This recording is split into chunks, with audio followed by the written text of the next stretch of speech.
There we go. We're back. Another episode of the MDM podcast. Joe Morales, Trevor Markowski here on this Monday after NFL championship weekend. We'll get to that in a few minutes. But Trevor, how you doing today? We got to start with the Yankee trades that have transpired over the past 24 hours. Well, I got breaking news to tell you just as we came on, What's that? and that Chris Bryant's likely two landing spots are Toronto and the Mets. The Mets, huh? Toronto's on for everyone, but the Mets. What would the Mets have to give up for him? That would be a lot, though. Now, he is a free agent in next offseason. Yeah. So I here's don't my know. deal with him coming to the Mets. Here's my deal with him coming to the Mets. Why wouldn't you wait for another season? You could. Is there a need for him? Here's my problem with that. If you want to sign him next offseason, great. That's a conversation we can have next year.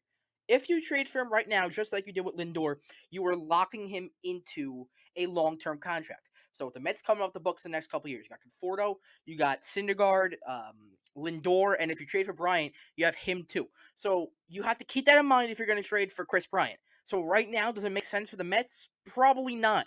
But let me hear the deal first. The Mets will do. Now, of course, this didn't happen. But let me hear the deal first, and then I'll be able to, tell you if I like it or not. But I was thinking if they're going to make a trade, I would say Toronto has the better Yes. ammunition to make that trade. Here's my deal. Why was Toronto making a trade for Chris Bryant? Well, my thing is would be that are they trading him to convert him into a different position? Like what?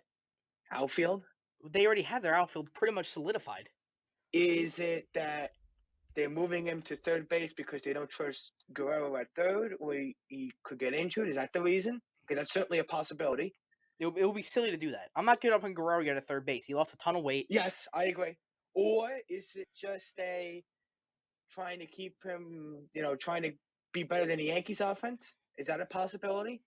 You could play Bryant at DH because it is an American League team. Toronto gets him, so you could play him at DH. It's just a lot of money for Toronto. What they did with I Springer, just think they have all these young guys they got to pay, and now Chris Bryant. I don't know about that. I just think Toronto's doing it just because they're trying to get toe to toe with the Yankees. That would be my thing. If Toronto wants to be toe to toe with the Yankees, how about investing some starting pitching? Is that too crazy to say? The Yankees don't have too much after Cole either. No, I'm talking about being on the same foot. The offenses they're getting there. They're not close yet. You got to see Biggio and Guerrero, and Gurriel's already done it. But young guys like that start to develop, and then they'll be on track with the Yankees. But right now, I don't think they're close, but they're not like a threat quite yet. Yes.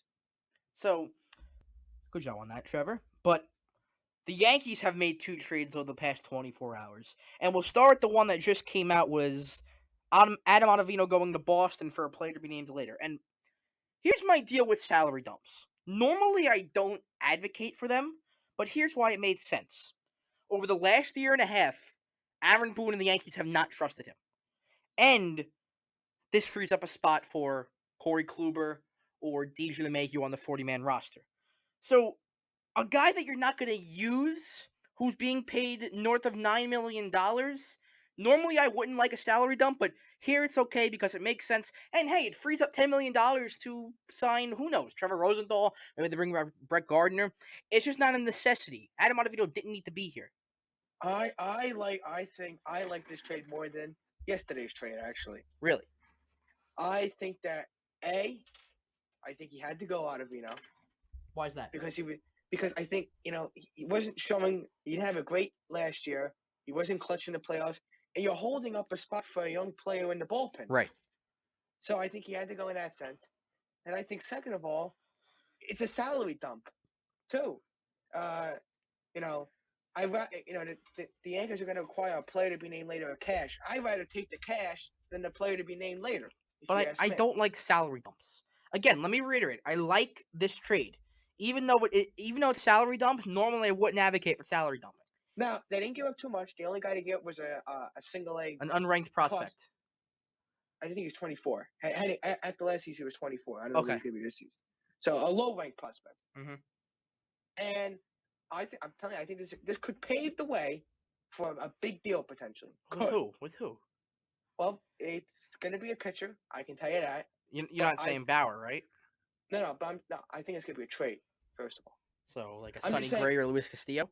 I don't know if it's going to be, now before spring training. I don't know if it's going to be July 31st, but I'm saying that they're paving the way for a big trade deal if they want to, either now or a trade deadline or, you know, a big free agent potentially, should have, or resigning Tanaka or That's one. Gardner.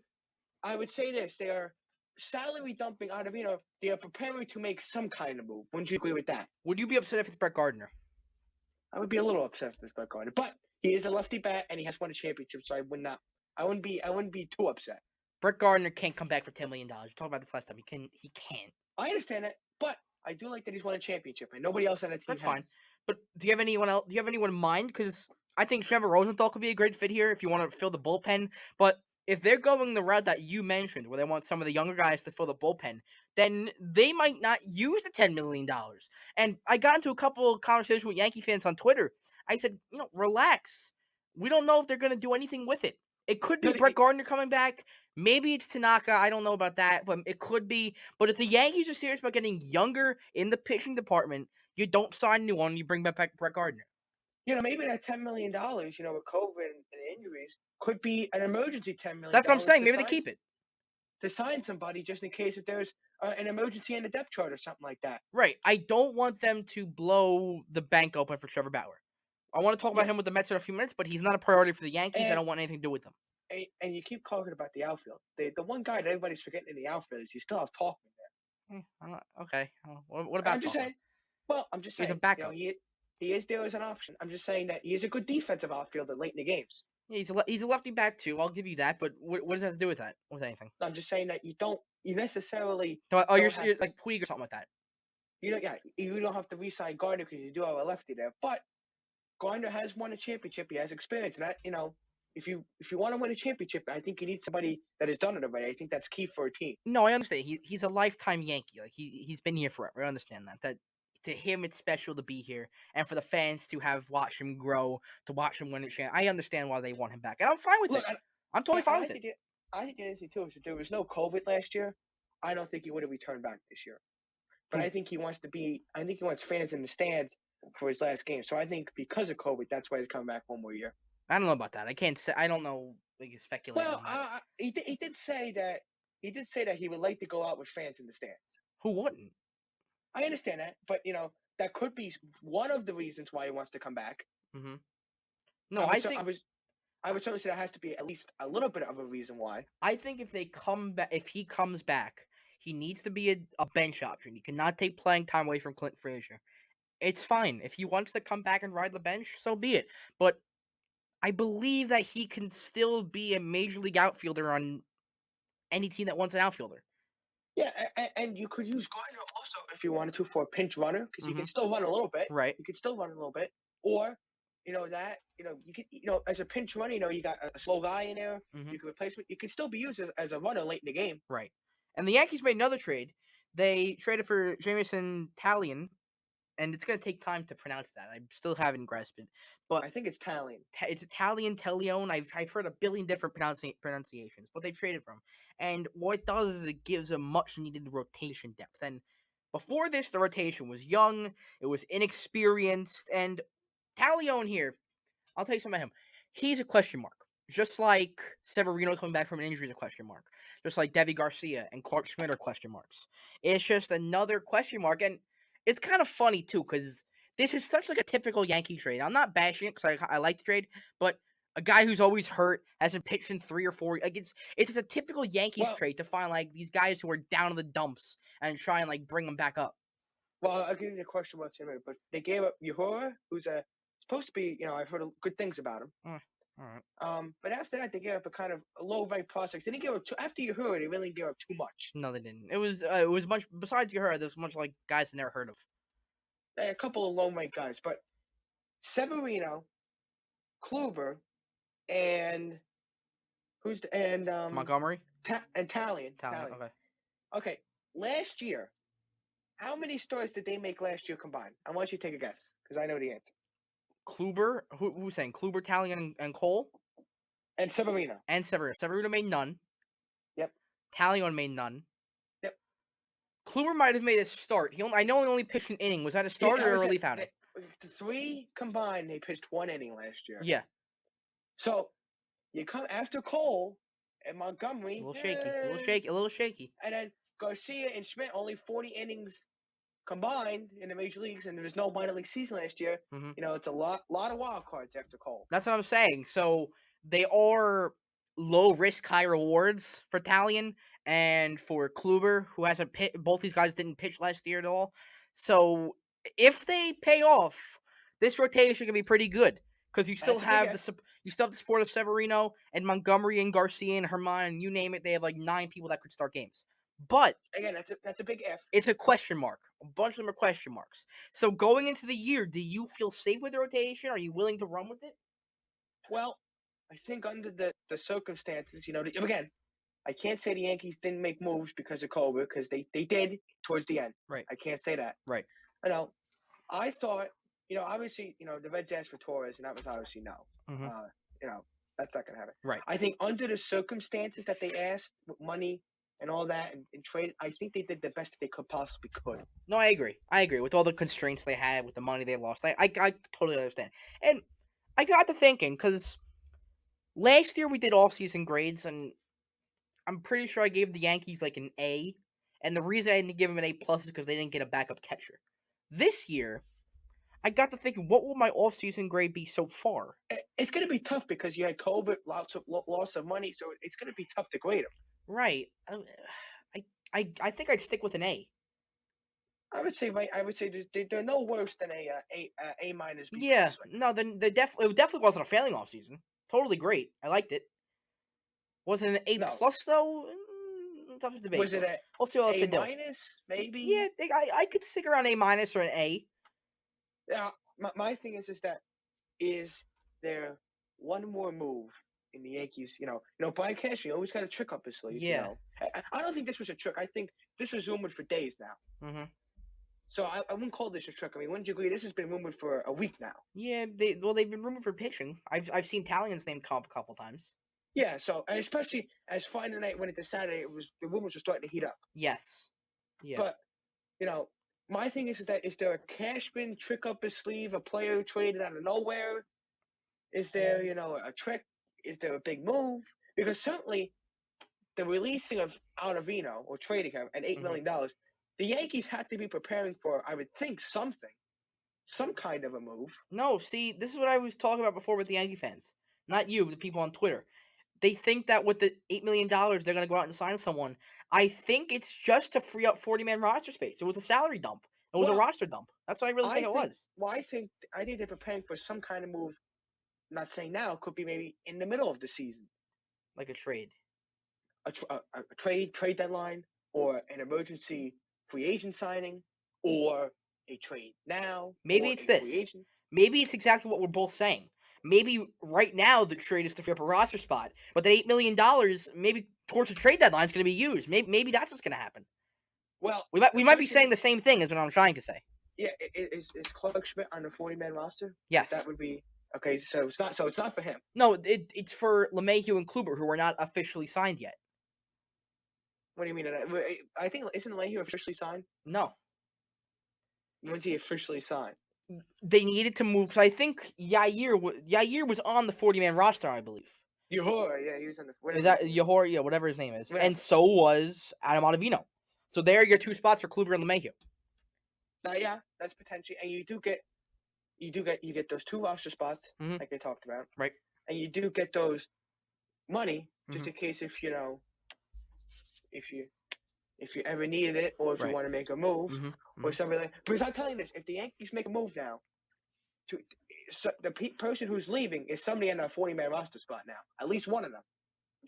Wait, say it again. If they make a move, so if the Yankees trade for somebody now, somebody on a 40-man roster spot is being traded to a different team. Can I give you someone that's so easy to kick off as Luis Cessa? Why can't they kick this guy off already? I never liked him. I hate it. I don't hate him. I can't stand him. He's not good. Trevor, if you cut it right now, no one will pick him up.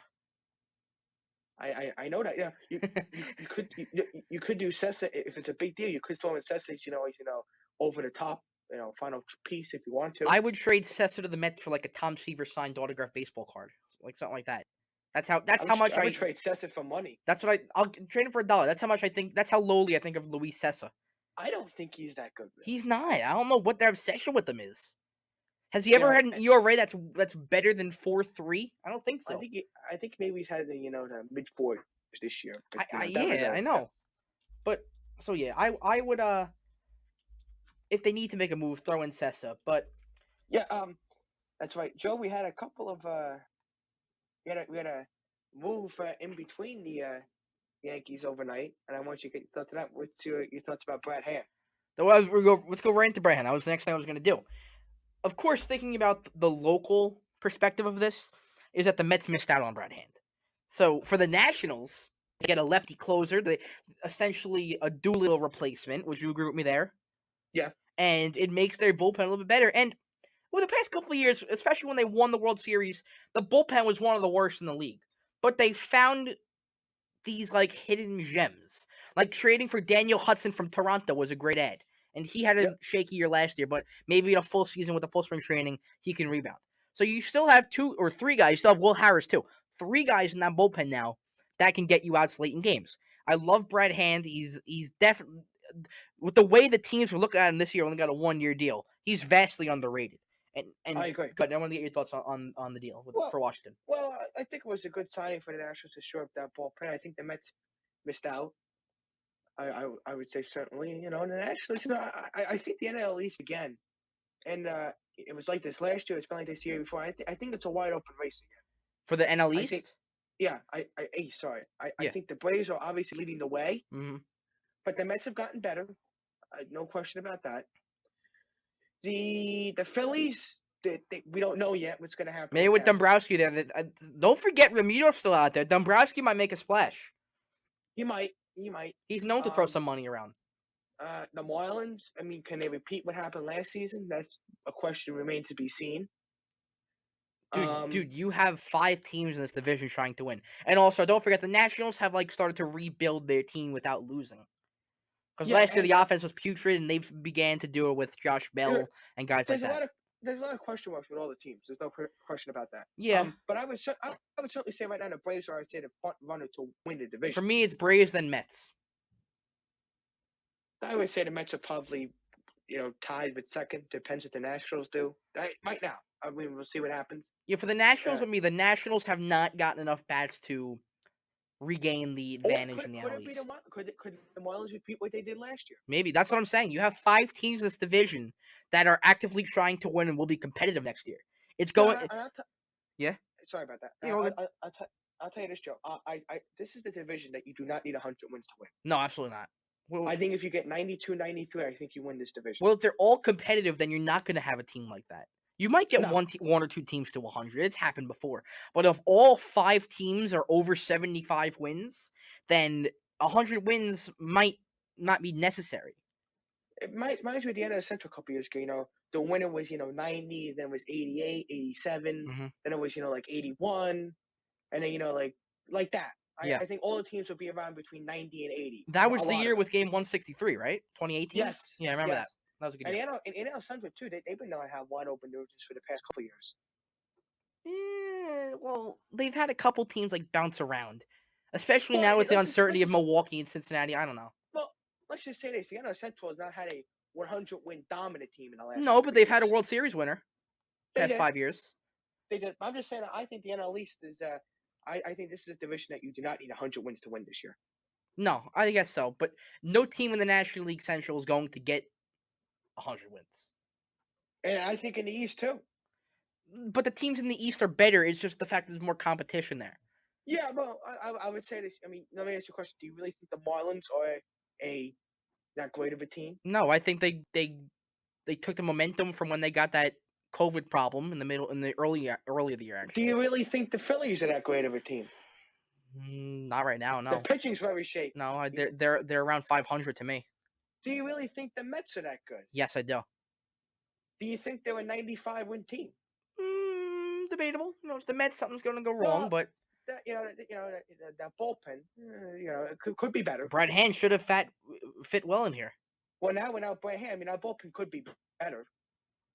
Who the Mets bullpen without Brad Hand? No, talking about the Mets, right? Mets, since the Mets didn't sign Brad Hand, that bullpen's a little Yeah, shaky but right now. the Mets deal, since they didn't get Brad Hand, it stops them from being like an all around better Yeah, team. and the starting pitching after Syndergaard,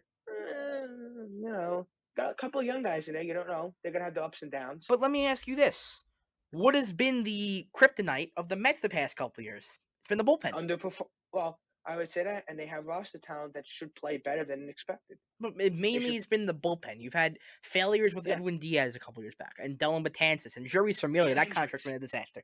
You need some a bullpen arm that can solidify the late innings, and I Brad Hand was agree. that kind of guy. The bullpen somewhat.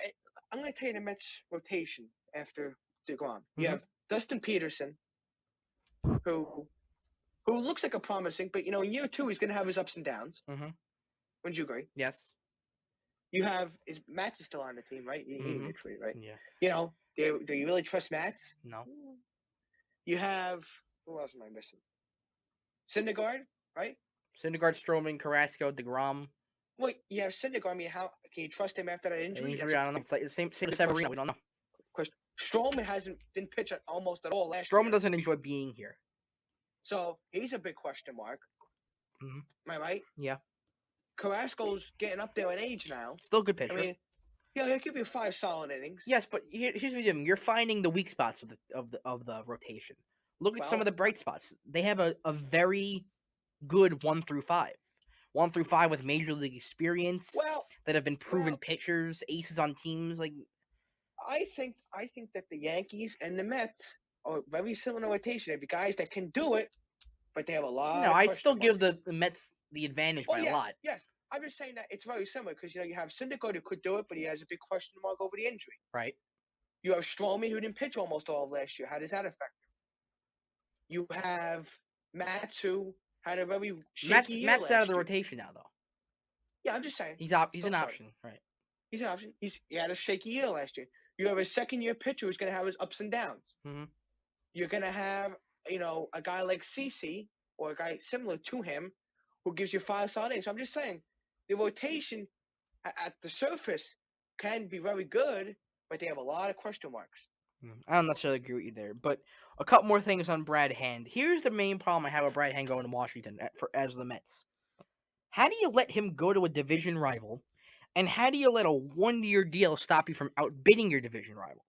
Now, instead of him going off to like an American League team where you'll hear of him, but you'll never really see him, you let him go to a team a couple miles down the turnpike, and you got outbid by him.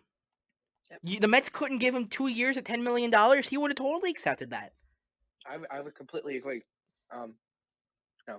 A poor job by the Mets. I mean, that's all I can say. Yeah, that was heartbreaking. I'm not a Met fan, but if you step in their shoes and realize how great of a fit he was, Mm-hmm. they needed a left-handed reliever.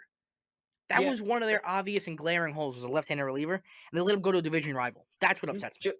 Joe, I didn't know if it was in the show, but I just want to get a quick reaction to another thing on baseball. What were your thoughts about the Cactus League statement? I wanted to get into that too, so Trevor's doing a good job transitioning. I'm reading his mind. You're reading my notes down the line. We started with Yankees, then went to Mets, and now I want to touch on these rules. And he did not send me what was on the show today. No, as we never do. He kind of just gave me a general idea, so I'm kind of reading his mind. Yeah. So we heard that letter today about, was it Cactus League, or the officials in Arizona are upset because, or both, whatever. Yeah, they think with the rising COVID cases that it's going to affect outdoor warm sports that are non-contact from being able to be played. As the Arizona Coyotes continue to hold indoor contact sports with plenty of fans, and there are 2 teams actually. The San Jose Sharks are in there. This is a bunch of BS. Stop giving me this crap. Start the games and let's go. Well, first of all, we should tell the fans that most of the Cactus League teams play right outside of Phoenix. They're in that area, yeah. So like Glendale, I'm trying to remember, Scottsdale, like around there. So my thing is that will this stop? Will the Grapefruit League go before the Cactus League, or will everybody play spring training in Florida this year? I got to thinking about that because I don't know if you knew this, Trevor. I don't know if you knew this. I am a spring training geek, especially when it comes to spring training in Florida. You know what? We're going to do this right now. Trevor, give me a Florida team. I'll tell you where they play and what the stadium's called. Baltimore. Ed Smith Stadium, Sarasota. Give me two more. Twins. Fort Myers, Hamilton Stadium. Uh, do the White Sox play in Florida? They do not. They're in Arizona. Arizona. Okay. Toronto. I know. Dunedin. I know. Dunedin. Yeah, I know.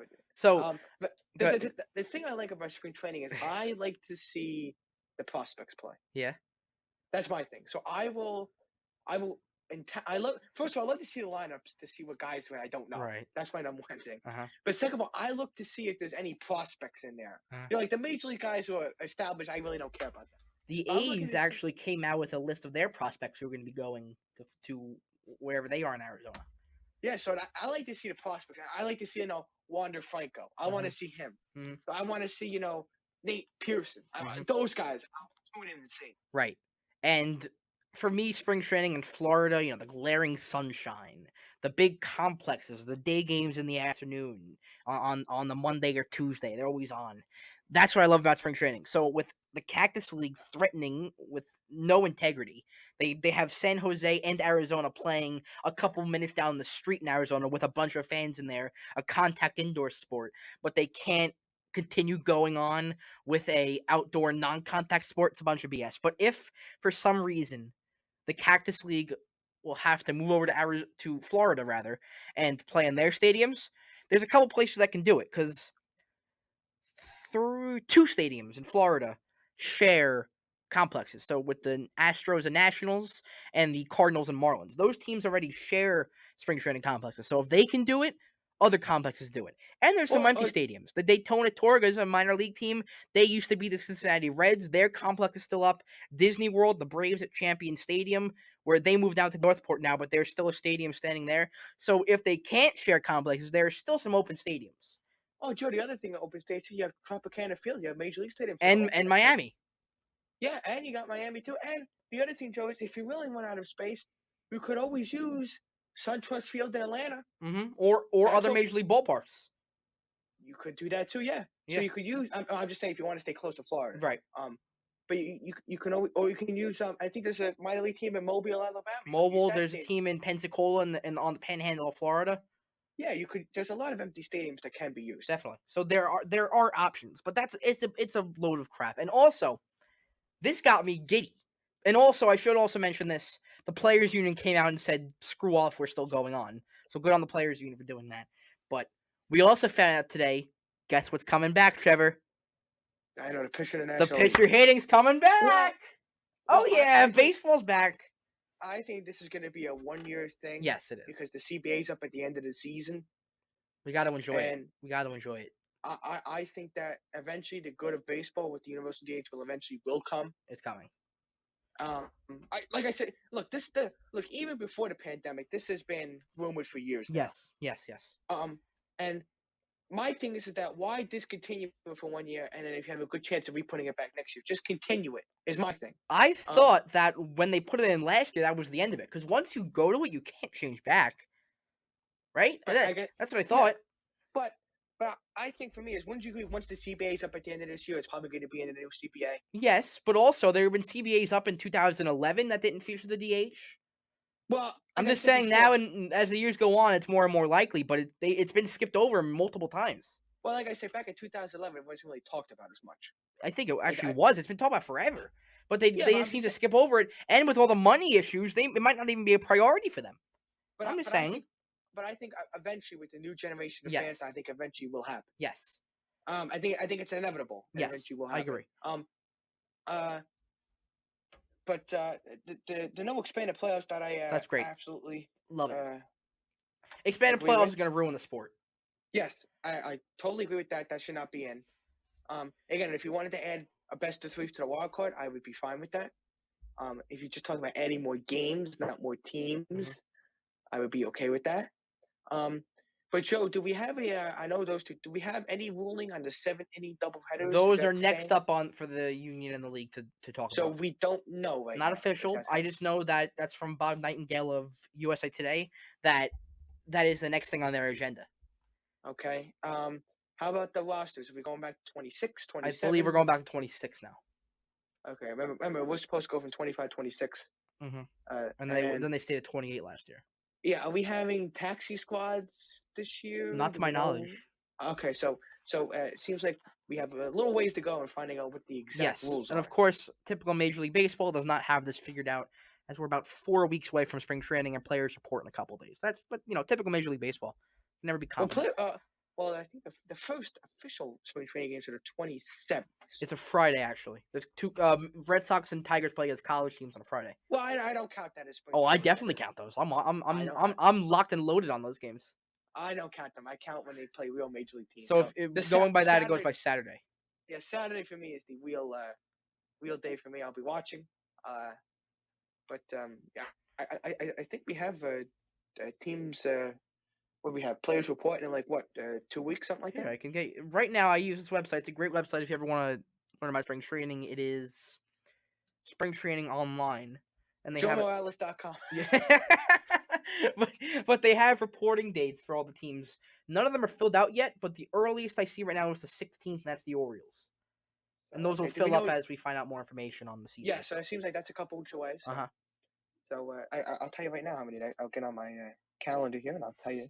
So February 16th, that is 3 weeks from tomorrow. Wow, we're so close Um, yet so far.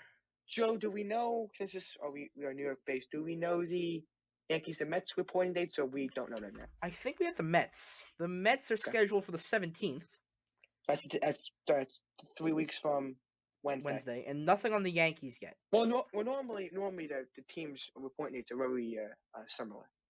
Say that again.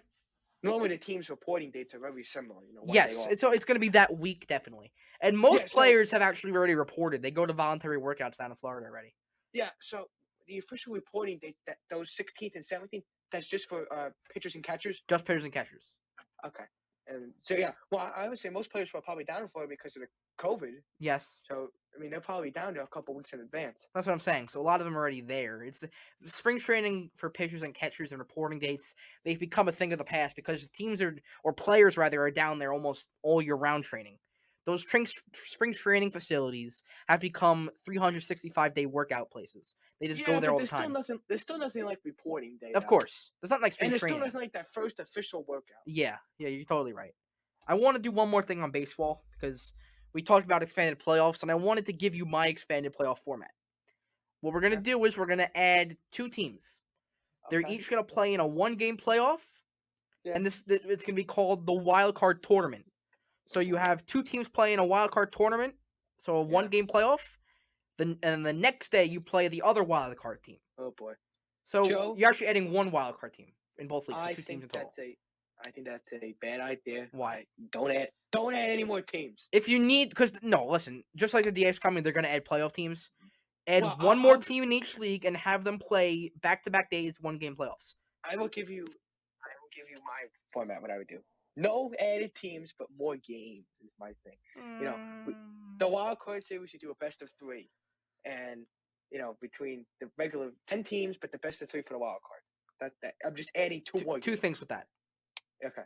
If we're gonna do that, or three things rather, three things. If you're gonna do that, you have to play them 3 consecutive days. Yep. So the season ends on a Sunday, Monday, Tuesday, Wednesday. We're playing those games, and the postseason starts Thursday. And it's all at the higher seed. Okay. Okay. I'm fine with that. And then the other thing I would say is you can't be playing these games like the NBA and NHL do with 2.5 month playoffs. You have to be done. That's why the division series is five games rather, and you can't be playing into the middle of November. That's why we can't add so many playoff teams. Yeah, and I'm just saying there's best of three. I'm not adding too many games. Right. It's not horrible. I mean, it's not ideal, but I mean, I certainly don't like it, but it's not horrible. Anything else you want to add on baseball? No. All right, so we hit on baseball. We had 2 playoff football games over the weekend, and one was better than the other, in my opinion. And we'll start with the better game, which was Bucs-Packers. And before we start, what a game between 2 legendary quarterbacks, right? Between Brady and Rodgers. They're up there. Maybe I think Brady's number 1, obviously, and Rodgers probably top 5. Would you agree with there? I would agree, Joe. We made history. The first team to host the Super Bowl, the team will be playing it. That's great. But the hot topics of the game, because we're going to jump right to them because they can take up so much time. We're in the fourth quarter. The first one was Matt LaFleur not going for it on 4th down and also down 8. That's an inexcusable move with your MVP quarterback, Aaron Rodgers. There's no defending this. You have to go for it there. What do you think about that? I agree. I completely agree. You got Aaron Rodgers, one of the best. I mean, who can say that? You got to go for it. Right.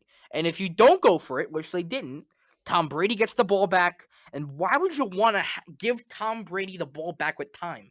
I don't care about how many timeouts you have in the 2-minute warning. You're giving the ball back to Tom Brady, the best quarterback to ever walk this earth. I don't care how I much com- time is left, and you're still down a touchdown. I completely agree, Joe. And that was another gaffe right there by the Green Bay coaching staff. And I wanted to get your thoughts on this too, because people on, I'll call it out, First Take, the show, were saying, why couldn't Aaron Rodgers just run to the right where he had an open area to run? Yeah, he could have done it. I mean, we can sit here and nitpick every move Aaron Rodgers made, but would he have made it there? I don't know. There seemed to be a guy right behind him. There were a couple defenders Close, in would have been front of him. close. Yeah, it would have been close, but at the end, what do you want? Like the 3-yard line? Yeah, Would that have changed you know, his mind? I don't know, Joe. My big thing in the game is that when they were down by 8, the inexcusable field goal was I think mind-boggling to me, in my opinion. I mean, no, you're down here. You need a touchdown anyway. Mhm. Why would you go kick a field goal when you have Aaron Rodgers and That's Devontae that's exactly what Adams? I'm saying. And why would you give it back to Tom Yeah, Brady? that's the play right there. That's inexcusable. But you said it first. You didn't mind kicking your field goal last night. I changed my mind. We'll say that. Yeah. I Somebody originally didn't have a problem with it. somebody got the Joe and tell him here's what you got to No, say. because I actually sat down and thought about it afterwards. I was trying And to Joe plan it out in my agreed with head. What me. would have happened if they got the ball back, or if they ended up going for it on 4th and 8 or whatever it was. Joe, And Joe, yeah, Joe, go ahead. Joe sat down and figured, man, Trevor's so much smarter than me. He's probably right. That's what he did. Well, I do that all the time, dude. But here's what I'll tell you on this, because I want to move on to the second part of it. The reason why I was okay with going for it at first, I've changed my mind now, but the reason why I was okay with going for it was that 3 previous times Aaron Rodgers failed to move the ball once. It was 1st and goal from the 8-yard line, and they ended with 4th and goal from the 8-yard line. So there wasn't any movement, but it's Aaron Rodgers. He's the MVP of the league. You have to go for it down a touchdown there. I agree. Right. And here's my second questionable call. It was the pass interference call on, who was it? Was Devin King? I wrote it down here somewhere. We're gonna go with, was it? It was something King. Kevin King. Sorry, Kevin King. So it was clear as day that it was pass interference. He pulled his He held shirt the out of his jersey. pants. He ripped the jersey out of his pants. So to sit here and say, well, the refs didn't call it the whole game. They got it right when it mattered. That's all that I agree. matters. I completely agree, Joe. But the thing I would say is, you want consistency, but that should have been a call. You had to make that call. Dude, we know how bad NFL referees are. We don't have to say you're talking about it. We know that. So I why agree. don't we continue? Instead of complaining, the league should actually do something. Remember last year? I mean, I'll give them credit. They tried. Last year they But tried it to do didn't this. work. No, they tried to challenge pass interference call. I think 2 of them got overturned. So Yeah. it's the referee's stubbornness. You're not Stop. going to stop bad officiating in sports. It's just not going to happen. No, there's going to be mistakes. There's going to be human error. I mean, that's part of the game. Death, taxes, and bad referees in football. It's in the name. It's in that phrase. That's the Yeah. original phrase, if you didn't know that. So stop blaming the refs, because they were doing their job and they called a penalty when there was obviously a penalty. Yep. I completely agree. Yeah. And good. Rules are rules. No, I completely agree with you. And what's amazing to me is when it comes back to the pass, when Brady gets the ball. Brady had a bad game to begin with, but he still put up 31 points. That's how good Tom Brady is. But instead of just ending the game there, he actually calls an outside run, and that officially ends it. I thought it was genius there to run the outside handoff to just officially end the game. I could. Yeah. Yeah. That's just Tom Brady. Yeah, of course it's Tom Brady. But I want to give some credit to the Bucs defense. 3 consecutive interceptions, only 7 points. That's some really good defense there. Yeah, they got the turnovers when they needed to, and they held the Packers offense quiet for portions of the game. They held Aaron Rodgers, Shaq Barrett, and JPP. two of the best edges in the game. They put pressure on Rodgers. Combined, they sacked him 5 times. And I want to add one more thing on Tom Brady, because this is what stood out to me the most. On third down, he threw for 157 yards. And you saw in the beginning of the game, he had like 3 or 4 straight third and longs, converted every one of them. The first 4 third down conversions, he did it. That's how good Tom Brady is. That's just Tom Brady being Tom Brady. Yeah, it is. And give credit to the Bucks. They played well. It was a great game, but all around, I think the Buccaneers, they deserve a lot of credit. 3 road wins to get to the Super Bowl. And I want to get your thought on this. I heard on ESPN that the Packers might think of moving on from Aaron Rodgers. What do you think about that? I think he gets traded. Really? Why? They shouldn't trade him. I just have a gut feeling. I think he gets traded. Where do you think he goes? That I can't tell you. I saw San Francisco. Maybe that's possible. A lot of options out there. Would you want him as the Giants? I would take him as a Giant. Come on. He's would. old. But he's still very good. I understand. He's not Deshaun Watson. I'll take Deshaun Watson because he's better take than him Rodgers and I'll he's take him younger. better than Daniel Jones. That I'll tell you. I'd rather develop Daniel Jones than trade for a 37-year-old Aaron Rodgers. Well, Because what are you giving up for Aaron Rodgers? A couple That's true. first-round picks, defense. I would take Watson over Rodgers. Oh, obviously, because he's younger, and the Jets need Watson too. Yeah. All right. I want you to do something here, Trevor. Okay, you're going to do some of the work. Enlighten me on this Bills-Chiefs game. Well, What were your thoughts on it? Joe, I'll give you some thoughts. I kind of threw you under the bus here. The Bills were up 9-0. That was a great start. I was a little surprised. Me They too. got that great start. But I think there was periods of the game where they settled for field goals too much. Mm-hmm. And we said it both last week. You can't settle for field goals against the Chiefs because the offense is just so good. Yeah. And winding up, at a stretch at one point after 9-0, the Chiefs outscored them 38-6. And that's how good Patrick Mahomes is. And I don't think Mahomes was 100% with that toe, and he was still excellent. Right. But the team is just, it's like a video game. They're so unfair. No matter who they play, whether it's Travis Kelce who had a big game, or Sammy Watkins, or in this game, Tyreek Hill.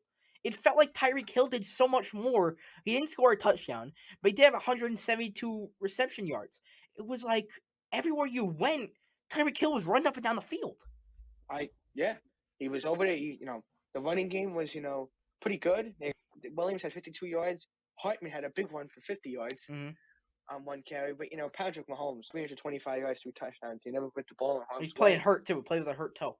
Yeah. And the one thing I would say about the Bills is they got a bright future. I mean, they had a terrific season. Completely terrific season they did. And they should not be ashamed of themselves. They have a bright future ahead of Buffalo. No, I completely agree. And I know you just complimented their future. I want to rip Josh Allen for a second.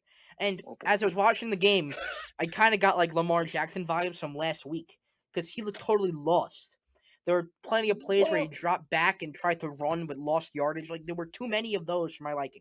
Well, only for his 4th career playoff game, to be a young kid like that in Kansas City, that's tough to do. In the AFC Championship game? Yeah, it is tough to do. But he did have 88 rushing yards, so like. Yeah, I mean, he did make some plays, to try and get the team back in. I will give you that. Mm-hmm. He tried. So, yeah. I think Buffalo. I know you had a point, so you can get to that in a second. Buffalo needs like a running back. They need to take some pressure off of Josh Allen. What were you going to say before that? Well, Joe, the early line for the Super Bowl is 3.5. 3.5 in favor of who? Kansas City. 3. I only had one more left, and we screw it up. And the over/under is 56.5. Yes, well, we'll have officially guessed the spread probably next week. It's all right, yeah. But I wanted to do one more. We have a couple things to get to, but one more thing on football. We've done it all playoffs, and we're down to 2 teams now. What are your rankings, 1 and 2? I remain consistent with this. Do I really have to explain? Can I just give it a 2? Just give me 1 and 2. Go ahead. All right. The 2 will be at Tampa, and the 1 will be Kansas City. I completely agree with you. I agree. It's gonna be a great game. How many Bucks fans think fill that place? Well, I heard that it's only about 10% of Bucks fans who get it, and then the other 80% is like corporate America and NFL fans, and then the other 10% general public. So maybe 20% I think is going to be around. Do you think it has any a much of an impact? Little difference. Okay. And I brought up this is what I think about. Of course, after games, I think of the silly things. Do the Bucks get to use their locker room? It depends who's the home and away team. I have to look. Let me look it up real quick. Bucks are the home team. Oh, I get they get to use your locker room then. That is an advantage. That is. They get to shower in their own showers. Yep. Right. Tom All Brady's right. showering, huh? Would you stop it? Come on, Joe. You gotta keep it rated PG. Man. We got kids listening. Do you want to add anything else on the games from this weekend? No, it's just that Joe gets a little out of line sometimes. Trevor has to bring you back sometimes. Tom Brady. Ooh. Yeah. All right. So let's get to your segment. We had a lot of EPL news this week, so take it over, dude. Run with it. Well, Frank Lampard got fired, and it looks like that Thomas Tornich, the former PSG manager, is gonna get the job. That's I don't know if it's official yet, but it looks like he's gonna get it. He was just fired from PSG, and obviously Paris has been very good. Champions League, they've had great success in that. But to the games now, Joe. Thursday's the game of the week. Spurs and Liverpool. Liverpool's been struggling a bit. They have fallen into fourth place all of a sudden after leading. So they're trying to get their feet back. Tough opponent to do against Spurs, who's a very good team. But that is my my game of the week. And Spurs comes in here fifth, so a big game. Spurs are playing right now, right? They're playing in the FA Cup. Yes. Okay. That's not related. That's a competition. Okay. So. Why do they have competitions mid-season? It's just the way it goes. I don't like that. Can't be playing 365 days. Imagine the World Baseball Classic happened in the middle of the baseball season. Well, that's right. I mean, does that make sense? No, to me it does because you gotta get the players some off time. You can't do it with this long season. But they're playing in. Oh, they don't play their main players, right? Yeah, they kind of play their B team. Okay, that's fair. So. All right. So what's the game of the weekend? Spurs and who? Spurs and Liverpool. Okay. Thursday 3:00. Thursday 3:00. All right. We got the weekday game. They're trying to fill these. How's Arsenal doing? Climbing up the rankings. Okay. Couple games out of what do you call them? Champions League only. Champions League. My team Sheffield United not looking too good. No, like I said before, in a compact table this year, 2 or 3 wins can make a big difference. Can jump you up like 7 spots. Right, I agree, and I know you want to talk about some Hong Kong horse race. What's this? Well, that's February 20th. I will get the Joe. We'll get the details as we get closer. Okay. Good thing, but we could have a exciting matchup. I will not spoil it for anybody. Okay. I'm not saying who it is, but in sports, a month is an eternity. So. Right, and Thursday we have the carnival.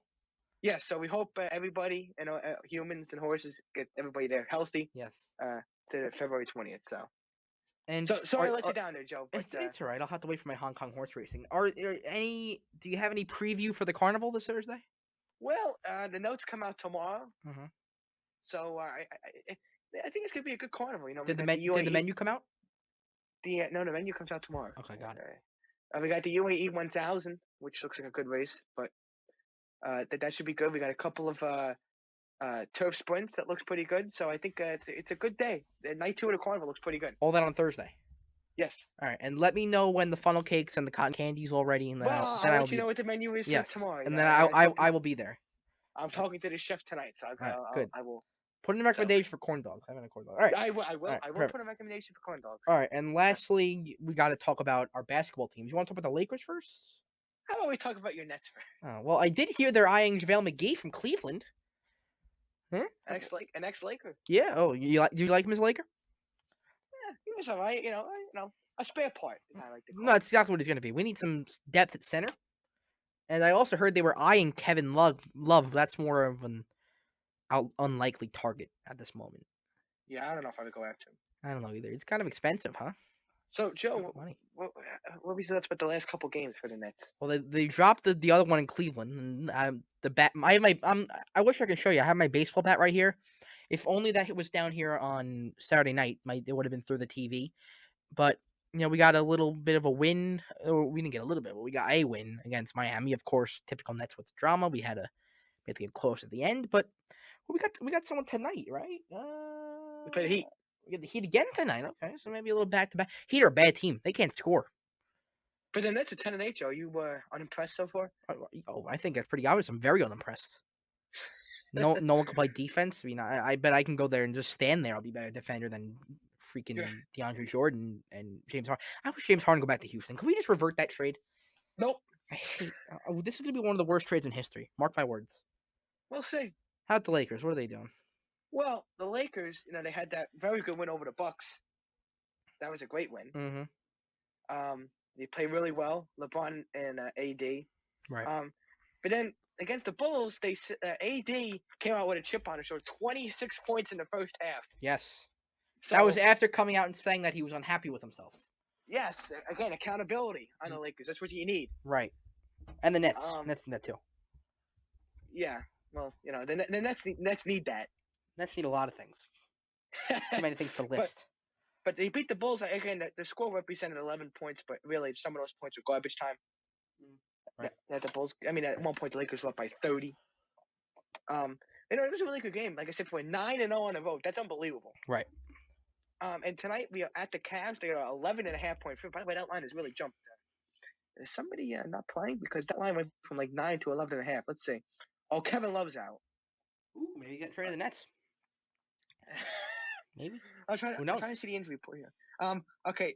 Love is out with a calf. It says. Oh no. I don't know if he's gonna play tonight, but that's what I'm reading right here. And Matthew Dellavedova, he's out with a concussion. Mm-hmm. So the Lakers are really are pouring in money because it was 10, now it's 11.5. So obviously everybody for the Lakers is playing. Obviously somebody for Cleveland is not playing. Right. And maybe you guys now should beat Cleveland, unlike we could. You can take care of it. I'll be rooting hard for you guys. And then a couple of games after that. Thursday they're at the Sixers.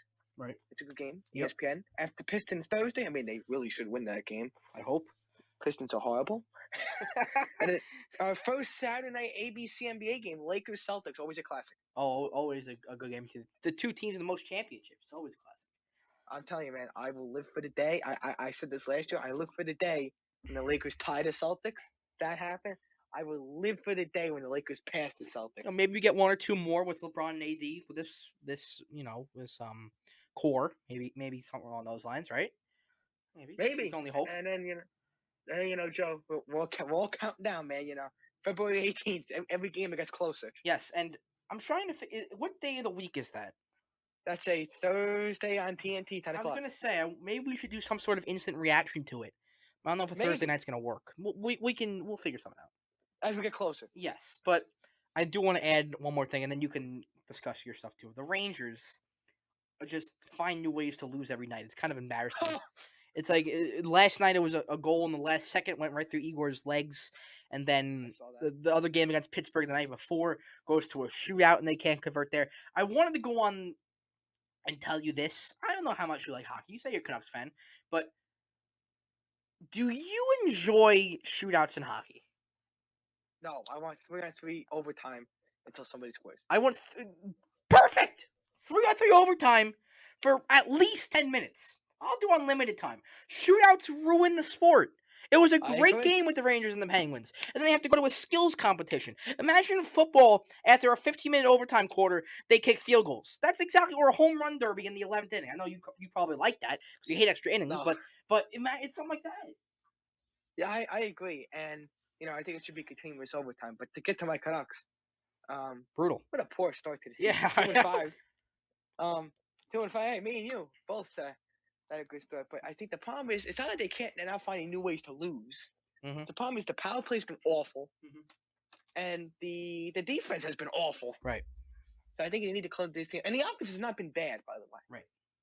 The offense has been somewhat decent. Mm-hmm. And, they missed, not having JT Miller for a couple games has made a difference. Yes. I told you. And Jordy Ben. Yes. And Jordy Ben out with the COVID protocols. That makes a difference too. Yes. So, we'll see. We gotta get everybody back healthy. 7 games. We got a long way to go. Right. Obviously, things could be turned around. Unlike you, I'm not a nut of a fan. After 7 games, I am throwing chairs out windows and no, I'm not like that. Right. I'm more of a combo fan. You are, all hell breaks loose when the team is 0-4 to start the season. It's awful. It's brutal. But I forgot what I was gonna say. What were we talking about? Football, hockey, basketball, baseball. I completely forgot what I was gonna say. It was something good too. Must have not been that important. No, it was pretty important. I completely forgot. All right, we're gonna have to end it then. But yeah, Joe ill prepared. So it was something to do with I'm blanking. Well, Joe, you can always add it to Thursday's show. Yeah, I'll write it down for Thursday, and on Thursday in the opening segment, I will tell you that. I'll keep that promise to you, okay? All Thursday's right, so opening segment. we'll keep in suspense. Yes. So, for now, Joe Morales, that's Trevor Markowski. You can find us on Twitter at MDM Podcast. This has been the MDM